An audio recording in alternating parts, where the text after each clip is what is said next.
It's no secret that writing can be lonely work, but does it really have to be? Whether you're full-time, part-time, or just starting out, you'll get insights into the tricks, tips, and production habits of writers from every level of the biz. From best-selling authors to those launching their first novels, you're sure to be in the company of friends as we encourage great writers to divulge and share their secrets. This is the Great Writers Share podcast with your host, dark urban fantasy author, Holly Line. Hello and welcome to episode number 74 of the Great Writers Share podcast, a podcast where every week we hijack an hour or so of time from some of the kindest and hardest working writers around today to join us on the show and discuss everything that makes them tick, roar and bounce. My name's Holly Line and it's the 8th of February as of recording. So let's get into my personal update. I've been working on my upcoming book release, which is a novella entitled The Hidden City.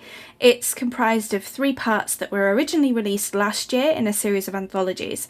I now have the rights back and am putting them together as a novella to publish on my own. This will be the foundation of a new series in the supernatural detective niche. I've also been trying to figure out what I might want to do next with my non-fiction and turning over ideas for that. This is requiring me to do some deep mindset work, which is a constant work in progress. I am very thankful to my excellent writer friends who are always there to chew over this stuff with. I really do recommend finding a tribe of writer friends as it makes such a big difference in what would otherwise be quite a solitary pursuit. This brings me neatly onto today's guest. I'm talking to author and marketer Michelle Raab. We go deep into how she uses her background in psychology in both writing and marketing, the founding and vision for the future of the indie writer collective World Indie Warriors. I was talking about community a second ago, and this is a really good one to join, and the ways in which we need to redefine the world of work and family, and whether trying to keep them separate has really been good for humanity. I thoroughly enjoyed interviewing Michelle, in part because of the unpredictability and chaos of doing so with her toddler in the mix. There are some delightful interruptions which I've left in given the direction it took the interview. It also inspired our question of the week.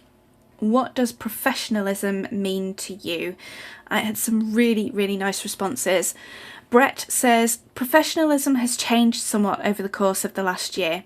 Long gone are the business meetings where you're expected to turn up looking well-groomed with a sharp suit. These days, most meetings are sat in a small room staring at a piece of glass as digital magic converts the image and sounds of someone crunching on their cornflakes in their dressing gown.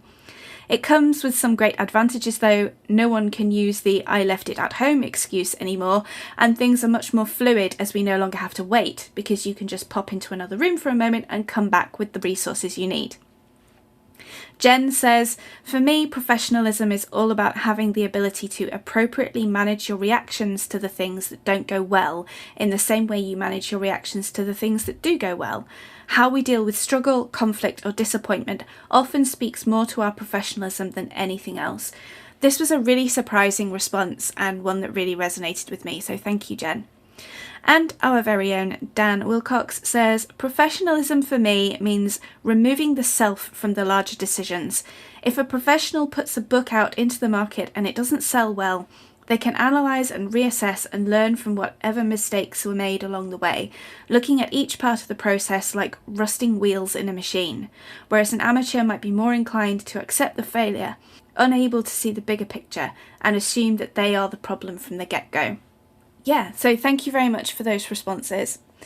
And now, without any further ado, let's dive into the interview with the one and only Michelle Raab.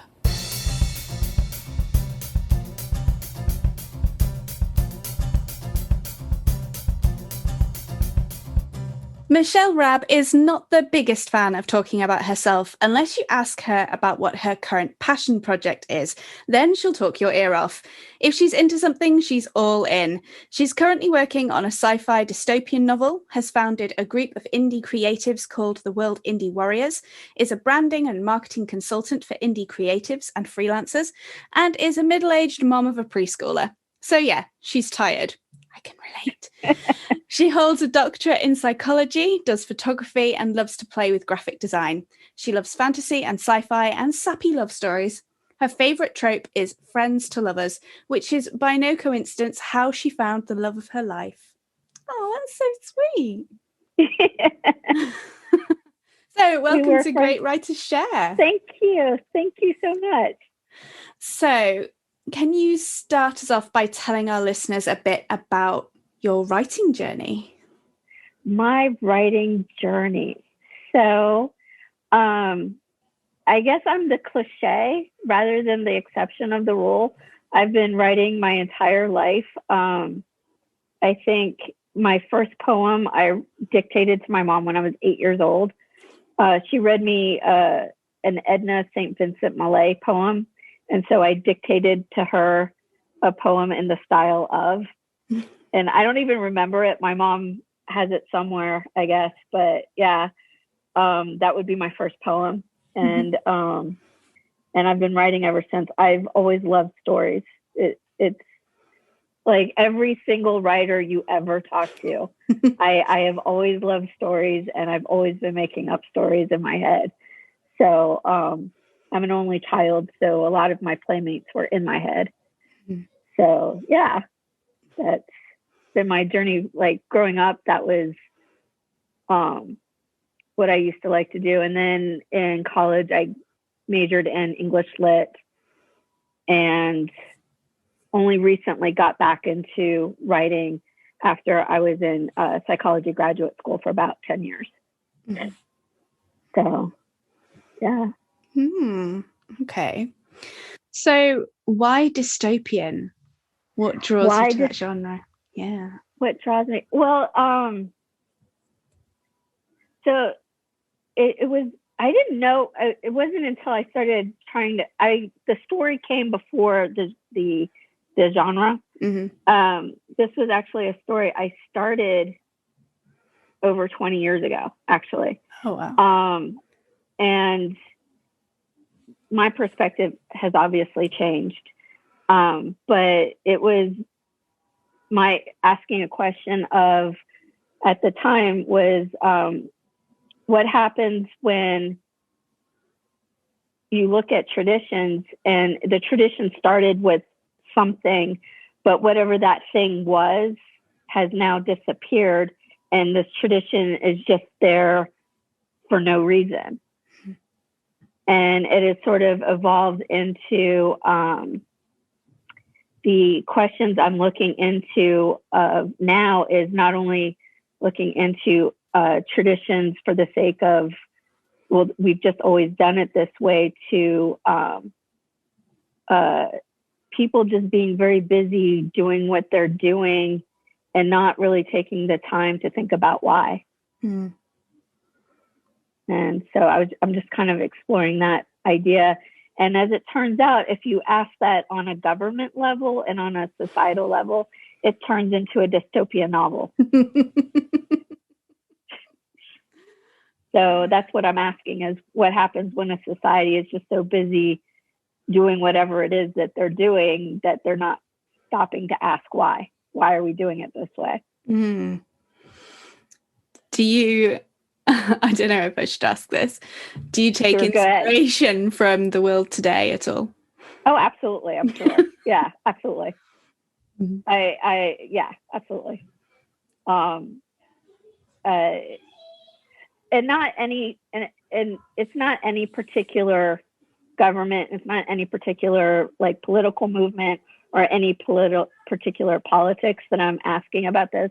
I'm just asking in a very generalized way, why are we doing what we're doing? And part of it is because I'm asking from the perspective of the human condition, which is one of the reasons why I got into psychology, is because I am so interested in the human condition. I mean, why do we do what we do is the driving question that all psychologists have.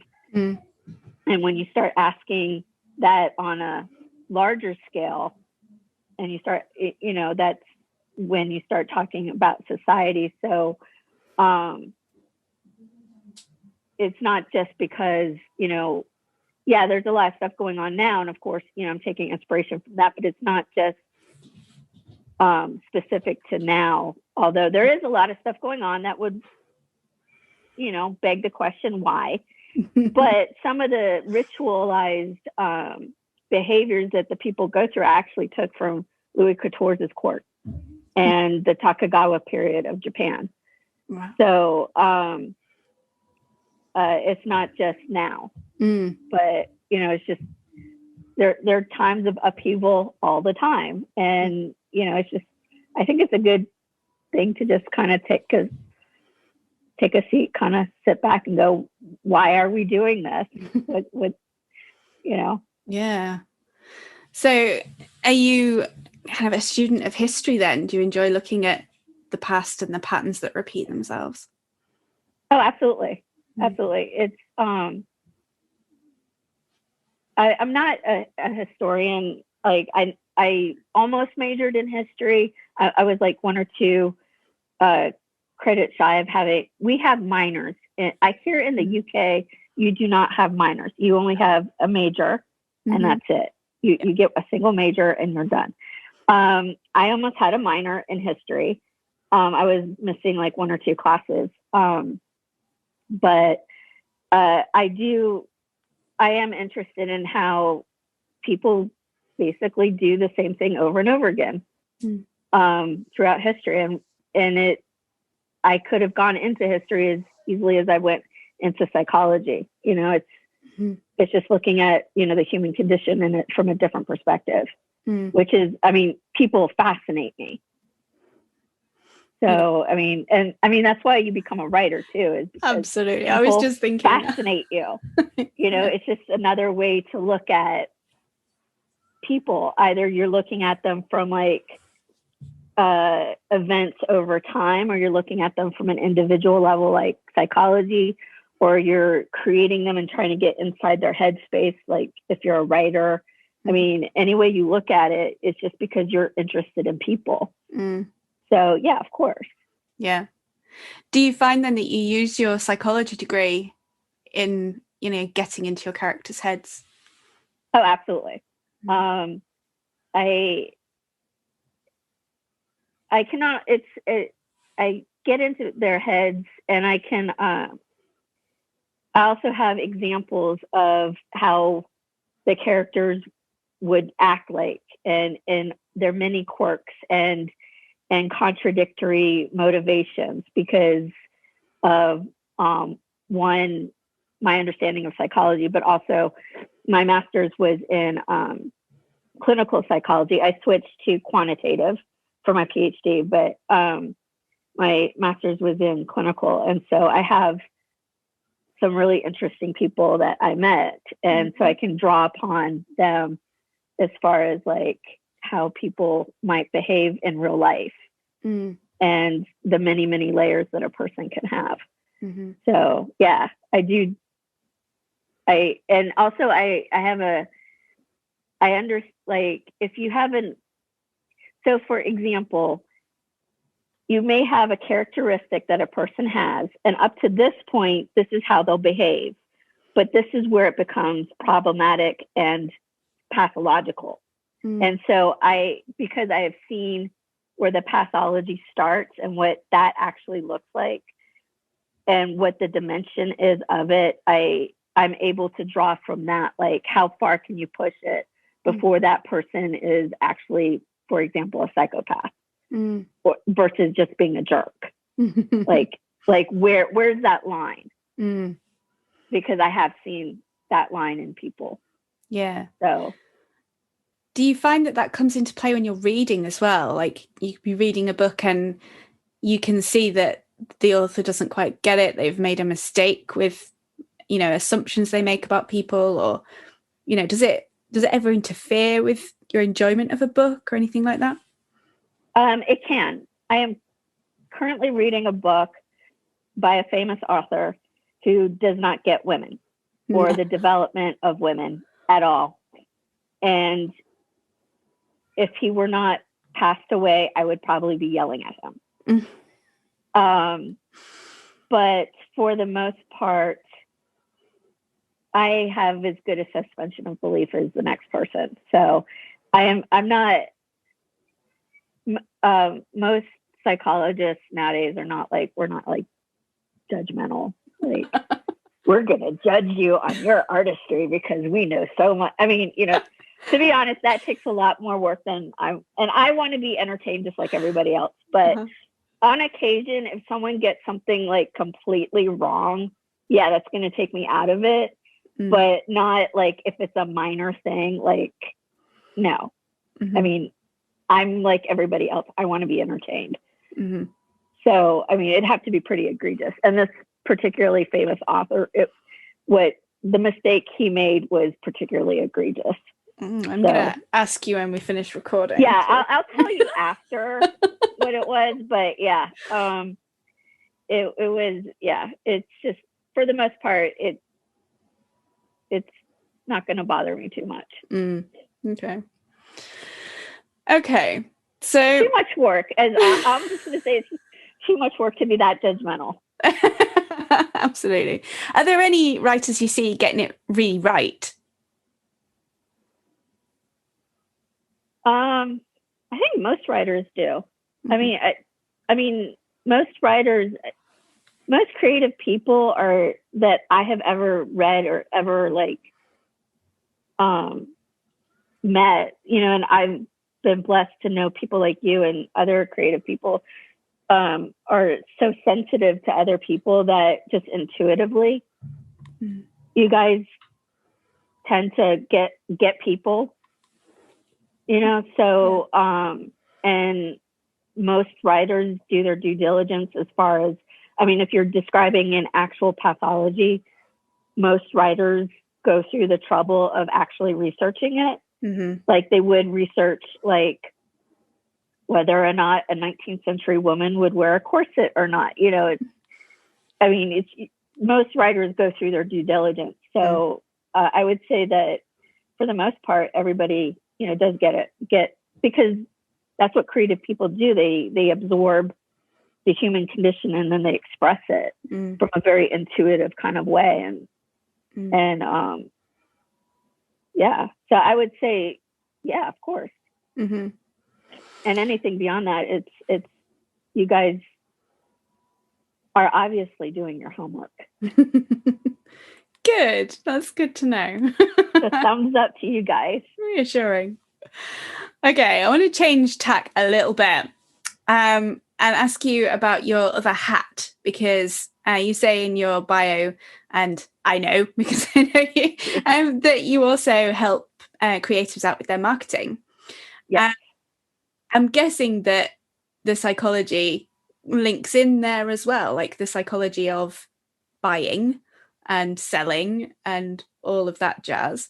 Has that been really helpful to you? Psychology, as far as marketing is concerned, buying is a behavior. So yes,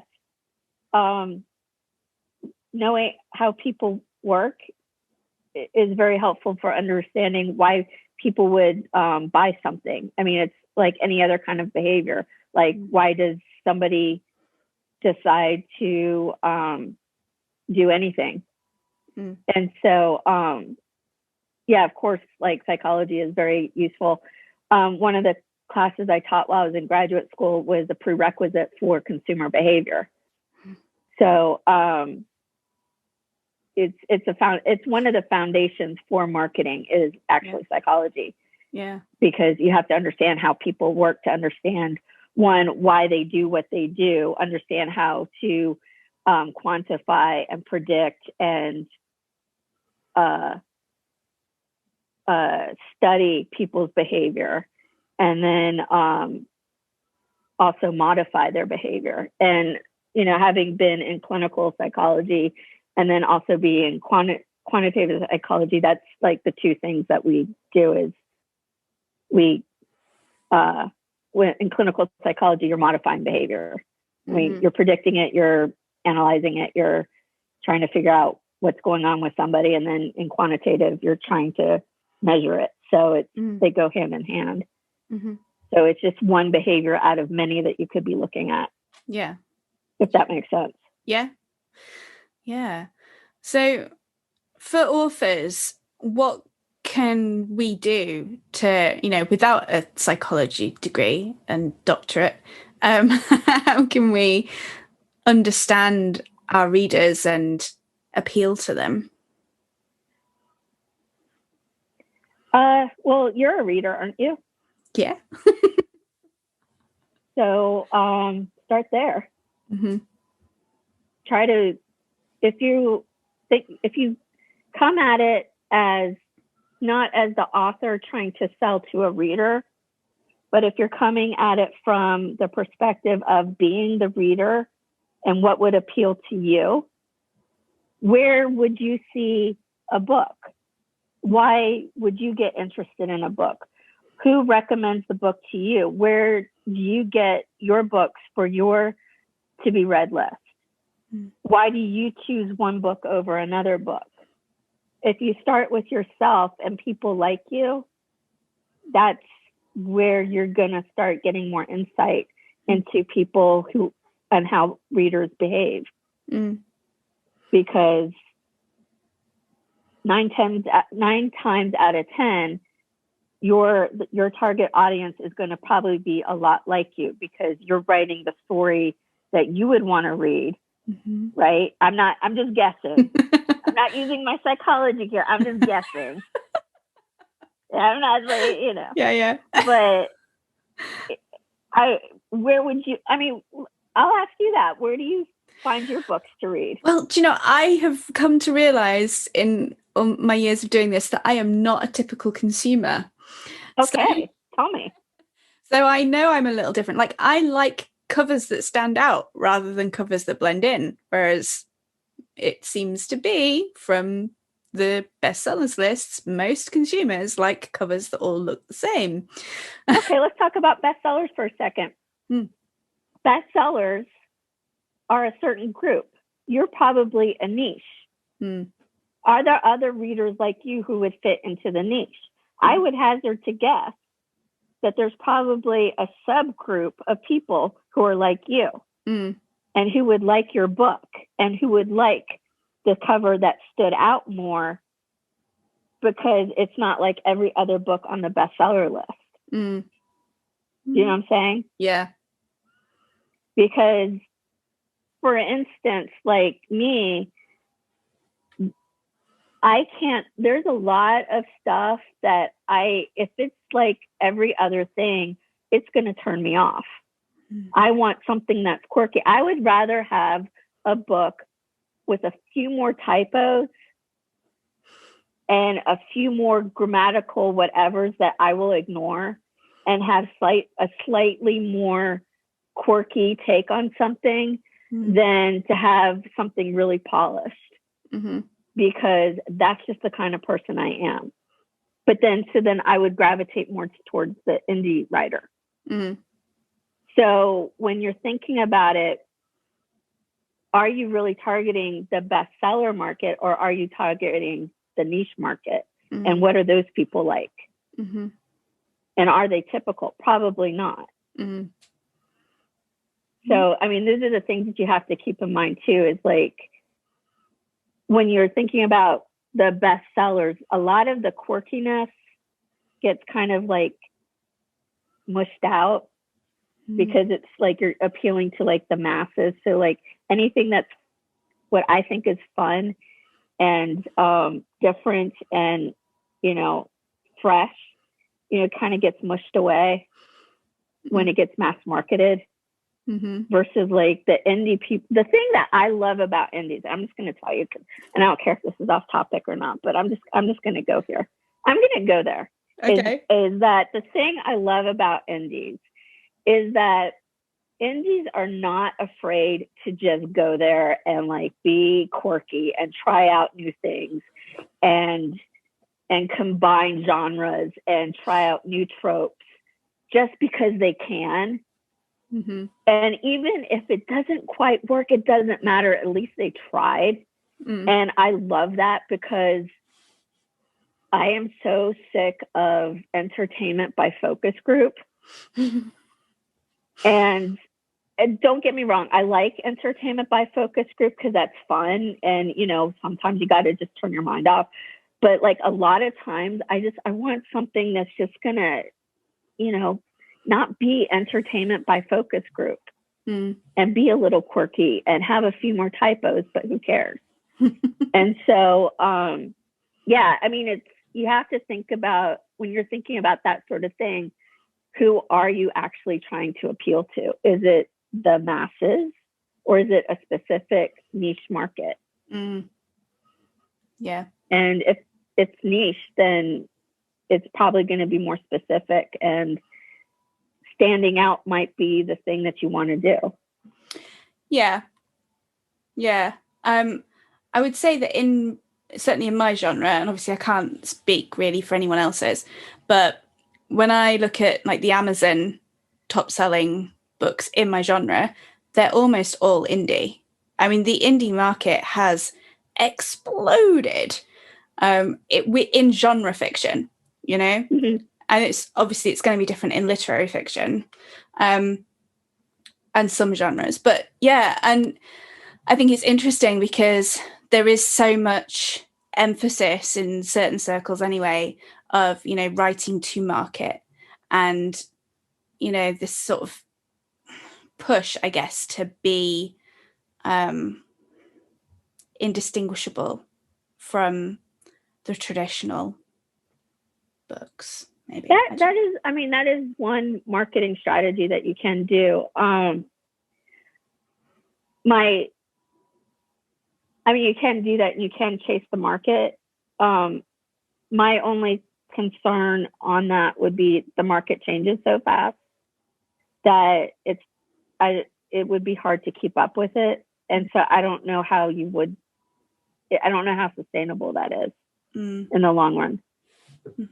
And also it doesn't take into account that the market has, as much as the market, there's a relationship between the market and the creatives where it goes both ways. Like, the creatives are influencing the market as much as the market is influencing the creatives. Yes. So that conversation is happening and pushing each other as much. And so it's kind of a misnomer to say that you're writing to the market when you're slowly changing the market with each new book anyway. So I don't know. Maybe I haven't published yet, so maybe I don't know what I'm talking about as far as that. But no, I like that. But I don't know. It's one, I don't know. I am asking. I don't know how sustainable that is. And two, I do think that there is the conversation is a two-way street, that as much as the audience is asking for a certain kind of tropes and certain kinds of plot points and stuff like that, the authors are also influencing what the audience is going to want. Because every time somebody takes a trope and puts their little twist on it, that's opening up new possibilities for new twists. So every time, then that opens up new possibilities. So you're changing the market a little bit. So it's kind of, are you really writing to market? I mean, to some extent you are, but then at the same time, you're also kind of expanding the market and shifting the market a little bit too. Every time you put a little twist on it. Absolutely. And you're always going to get like question. Yeah. You're always going to get authors who are influencers, who someone will, like, this happens in horror quite a lot, especially sort of with like zombies or vampires, or, everyone will say, oh, that, that monster is dead, no one's reading that anymore. And then someone will come out with a book that just reignites the whole genre and suddenly fresh new take on it. Exactly. And that comes from the authors, not from the readers. Exactly. So I think it's a two-way street. I think good writing is good writing. And I think what it comes down to is the story and the characters and just good storytelling from what I can tell from just like from what I've seen what more established writers have done. Mm-hmm. Is the ones that are more established. I don't know if you can hear my son playing his little tinkle piano in the background. My 3-year-old, because apparently I am not paying attention to him, and that's not okay. So he's going to do background music for us. So that's fine. Yay. The joys of working from home and the joys of momhood, mom boss here. Mm-hmm. But the point I'm trying to make, I guess, is that from what I can tell from the established writers, the things that they have in question, from what I can tell is it's just, they have 10 books. They have good characters. They have good storytelling. Mm-hmm. And, and if they're writing to the market in part because they trained the market that this is what they should expect. It's a two-way street. Yeah, I agree. So you talked about indies a lot there, and so I want to dig into World Indie Warriors. Yeah. Can you let us know a bit more about what that is and where the idea came from?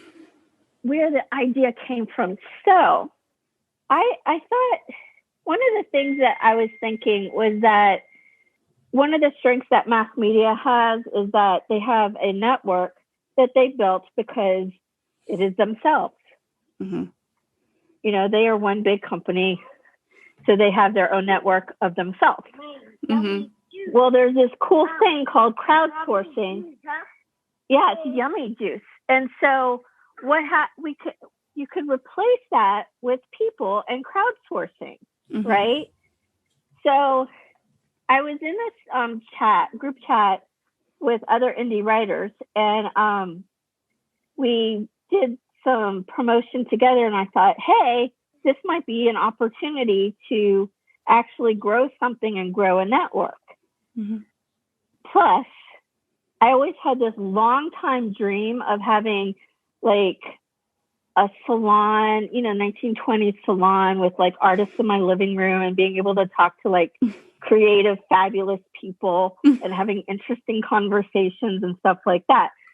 And instead of having a living room, I now have a Facebook group where I get to have conversations with really fabulous people and have interesting conversations and getting to know lots of really cool people. Mm-hmm. But, and there was a collective of women in the 60s who decided to rebel against the establishment by getting together and going, we'll have our own collective. So I thought with all that kind of sprinkled together, I thought, you know what, forget mass media. Forget traditional publishing. We'll just band together and like make our own group. We're stronger together. Mm-hmm. What they're banking on is that we won't get together and we won't help each other and that we're just individual people. And so they can dismiss us. But together they can't because there's more of us than them. Mm-hmm. So that was kind of my idea of like, that's kind of how it came to be, was kind of a combination of a bunch of stuff. One, my need to be around cool, fabulous people. And two, I just thought it would be really good to crowdsource promotion and create a community that's mutually supportive and cooperative. And you can crowdsource promotion and support and all that kind of good stuff. Mm-hmm. Yes. And has the response from other authors surprised you? From other authors, like other indie authors? Yeah, the people who've joined the community and got involved and everything. I haven't been surprised. Surprised isn't the word I would use. Mm-hmm. Humbled, Mm-hmm. honored, grateful. Mm-hmm. Those would be the words. Mm. I am truly, truly humbled by, and I'm going to start crying. I'm really honored that people have responded the way that they have. Mm-hmm. And I am truly honored by it. And I mean, it's one thing to have an idea where you would like to see a group of people being cooperative. I mean, because being cooperative doesn't mean that individually you don't profit. You can individually profit. Yeah. That's not what a cooperative does. You don't like not profit individually. You just help each other profit. But I've been honored that so many people, that kind of economy and that kind of culture, it's resonated with them. So yeah, it's more humble than grateful. Gratitude. Oh. And what do you envision for the future of World Indie Warriors? I would like to see us turn into a nonprofit at some point. And apparently we would like to have a fountain of juice that's yummy. In addition to the fountain of yummy juice, we would like to have a nonprofit at some point so it becomes sustainable beyond just me, so that we can continue to work and grow. I would like to be able to have it so that one of the things I would love to see is make it so that readers, if they're in the mood for like a book with certain tropes and certain elements, like my favorite element is an ancient cookbook.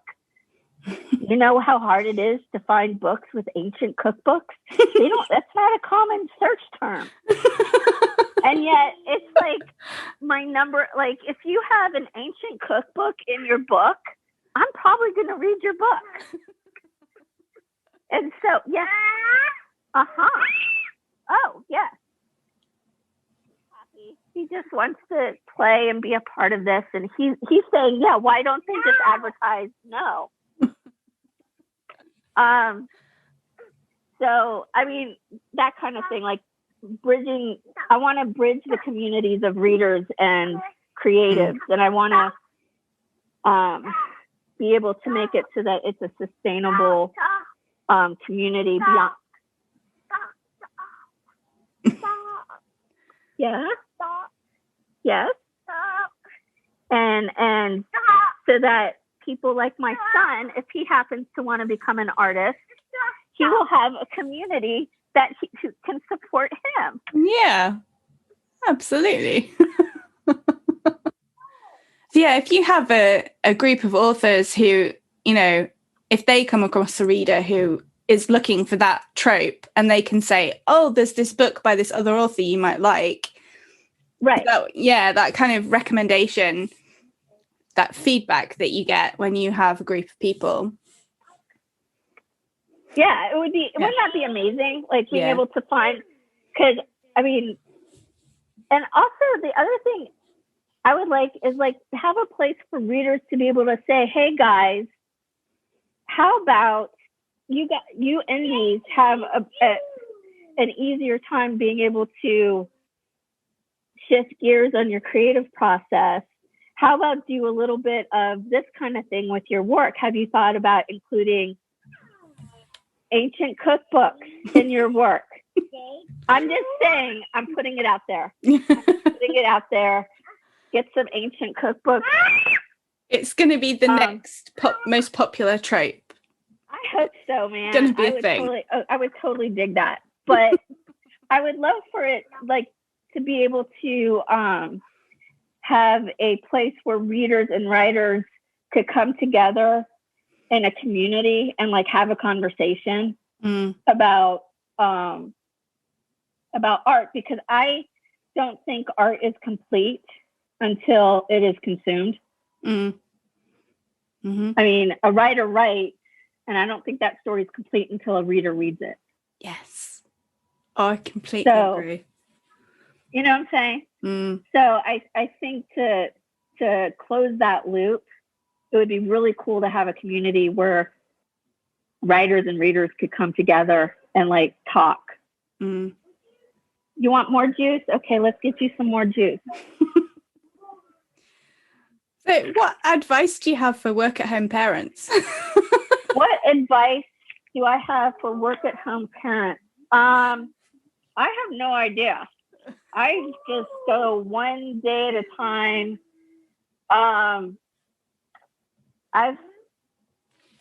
One of the things I've had to do is just let go of like not being embarrassed that I have a kid, and that, you know, letting go of the idea of what professional is. Mm-hmm.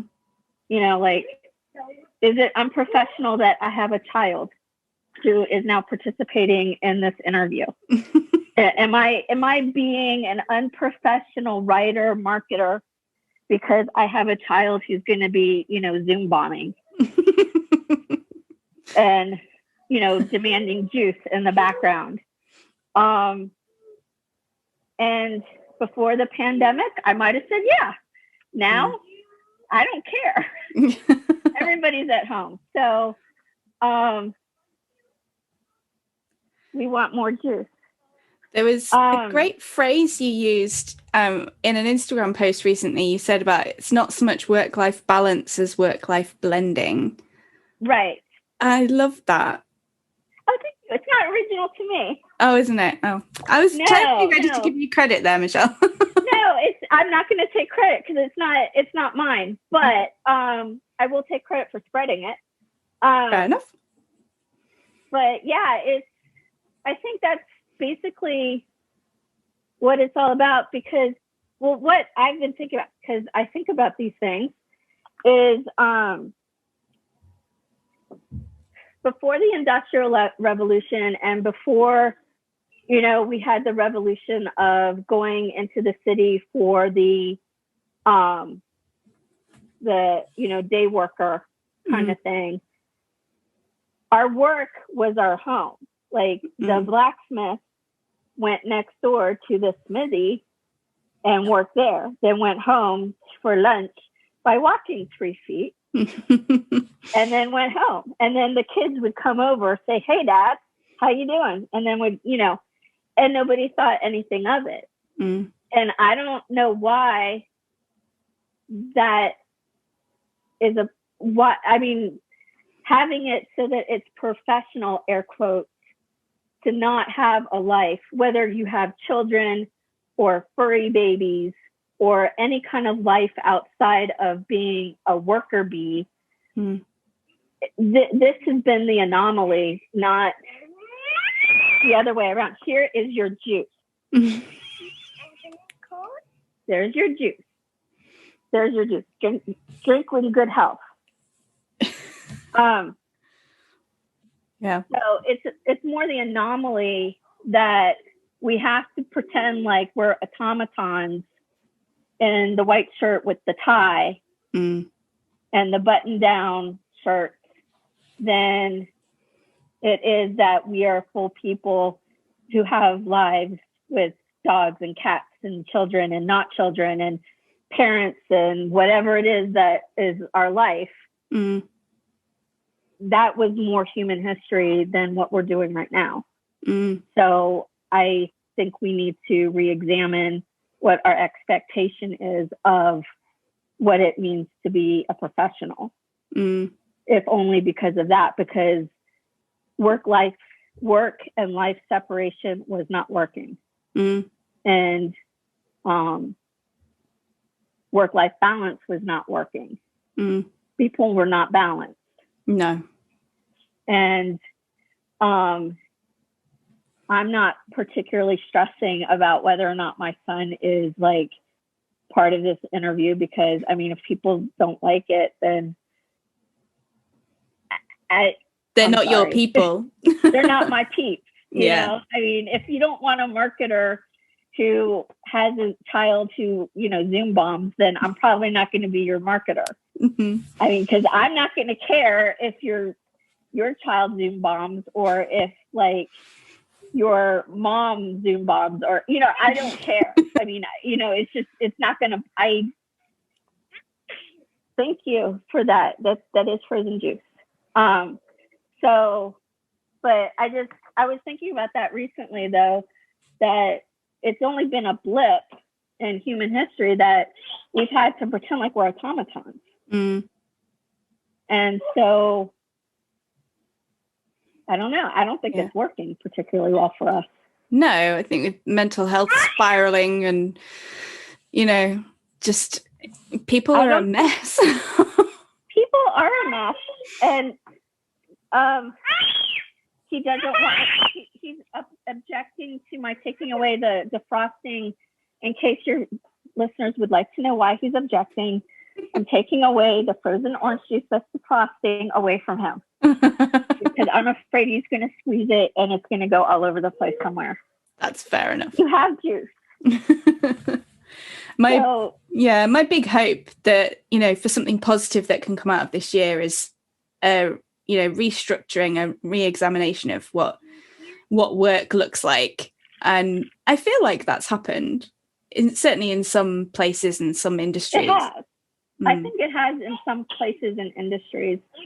And I think that companies are realizing that if they don't have to house their workers, it's going to cost them less money. And that's not, whatever motivates them, fine. But, maybe it'll be an increase in salaries. That would be good. Or increase in benefits. But yeah, Yeah. Okay, I have a question from one of my co-hosts, Faye. She would like to ask you, have any pop culture items like Firefly or the 100 altered your ideas on what possibilities of future technologies are and how people may react to them? Future technologies so Firefly. Okay, I'm there. Love Firefly. It's shiny. Yep. Okay, shiny. Okay, we're shiny. What technology might do for, say that again? So that's a really good question and very complex. Yeah, there's some layers to that. I'm still on juice. Have any pop culture items like Firefly altered your ideas on possibilities of future technologies and how people may react? Oh, of course. So yeah, of course, like Firefly. I don't know specifically any particular science fiction story. The most influential science fiction story on me was the Foundation series, with the idea that you could predict human behavior through an equation, which may or may not have led to me becoming a psychometrician and studying how you measure people and doing stats on people. I don't know. But actually, I've been a fan of science fiction since I was a kid, actually. And I've always been I'm 50 years old. So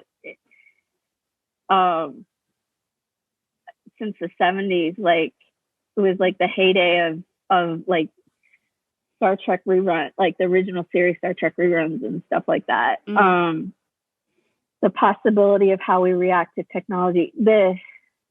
I think the heart of the question is, have your ideas about people been influenced by the ideas that other writers essentially have put forward? So for instance, thinking about Firefly, because we obviously both love it, right.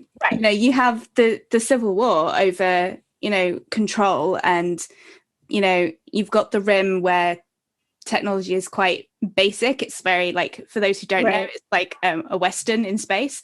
So you have this frontier and cowboys in space, but then you have the central planets that are very, very advanced technology, and so you have people who are rejecting that and choosing a simpler life, I guess. And that is one possible future for us, and oh yeah, okay, yeah. I think one of the one of the interesting things about science fiction is that it is a sandbox on how we will, or how we can live in the future with technology or not. And what are we going to do with it? And is it going to be for the betterment? And science fiction ends up being more about where we are at the moment than as a culture than really what we're about in the future. Like if you look at Star Trek: The Next Generation, it had a lot more of the idealism of America in the 90s than it had anything to do with the future. And it had a lot of the